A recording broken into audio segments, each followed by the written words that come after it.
பாண்டவர்களை காப்பாத்த கிருஷ்ணருக்கு ஒரு பருக்கு சோறும் ஒரு சொட்டு கீரையும் போதும். பாண்டவர்கள் வனவாசத்துல இங்கிட்டு கஷ்டப்பட்டு இருந்தப்போ ஹஸ்தினாபுரத்துக்கு துர்வாச மகரிஷி வந்திருந்தாரு. அப்போ துர்வாச மகரிஷிக்கு அருமையா கண்ணும் கருத்தமா துரியோதனன் பணிவிடை செஞ்சான். இதை பார்த்து சந்தோஷப்பட்ட துர்வாச மகரிஷி, நான் ரொம்ப சந்தோஷப்பட்டேன், உனக்கு என்ன வரம் வேணும் கேளு அப்படின்னு கேட்க, எனக்கு வரம்லாம் வேணாம், இதே மாதிரி என்னோட மூத்த சகோதரன் யுதிஷ்டன் கிட்டையும் நீங்க போகணும்.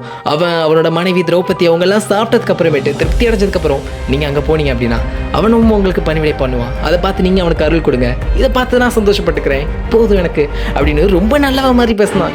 நீ இப்பெல்லாம் பேச மாட்டியடா அப்படின்னு பார்த்தா இதுக்கு பின்னாடி ஒரு காரணம் இருக்கு. பாண்டவர்கள் அக்ஷய பாத்திரத்துல சாப்பிட்டு முடிச்சதுக்கு அப்புறம், குறிப்பா திரௌபதி சாப்பிட்டு முடிச்சதுக்கு அப்புறம் அன்னைக்கு நாளைக்கு அக்ஷய பாத்திரம் அவங்களுக்கு உணவளிக்காது. அதனால இப்போ துர்வாசர் அங்க போனார் அப்படின்னா அவங்களால உணவளிக்கவே முடியாது, இவங்களுக்கு கவனிக்கவே முடியாது. இதை பார்த்து கோபமான துர்வாசர் உங்களுக்கு சாபம் கொடுக்கணும். இதுதான் துரியோதனன் நினைக்கிறது. ஆனா இது தெரியாத துர்வாசரோ நான் போறேன் அப்படின்னு சொல்லிட்டு போறாரு. துர்வாசர் அவரோட சீடர்கள் எல்லாம் கூட்டிட்டு அங்க போய் அங்க பாண்டவர்கள் முன்னாடி போய் நிக்கிறாரு. பாண்டவர்களுக்கு பயங்கரமான ஷாக்கு. இப்போ அக்ஷய பாத்திரம் உணவளிக்காத என்ன பண்றதுன்னு தெரியாம இருக்க நேரத்துல அவரு நாங்க போய் நீரோடையில குளிச்சுட்டு வரோம் அப்படின்னு சொல்லிட்டு அவரோட சீடர்களோட போறாரு.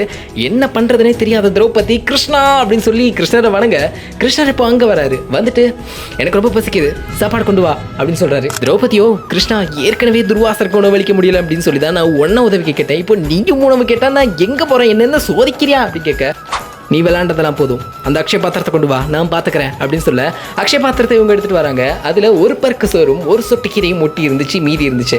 அதை எடுத்து கிருஷ்ணர் சாப்பிட அந்த பக்கம் துர்வாசர் அவரோட சீடர்கள் எல்லாருக்கும் ஒரு விருந்து சாப்பிட்ட மாதிரி வயிறு நிறைஞ்சிருச்சு. அதனால துர்வாசர் அவரோட சீடர்களை கூப்பிட்டு, சீடர்களே நம்ம இப்போ அங்க போனாலும் நம்மளால சாப்பிட முடியாது, அதனால நம்ம இப்படியே இங்கிருந்தே நம்ம அப்படியே கிளம்பி போயிடுவோம் அப்படின்னு சொல்லி இவங்க அப்படியே கிளம்பி போயிட்டாங்க.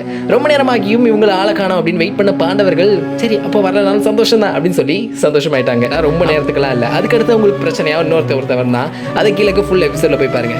தொடரும் மகாபாரதம்.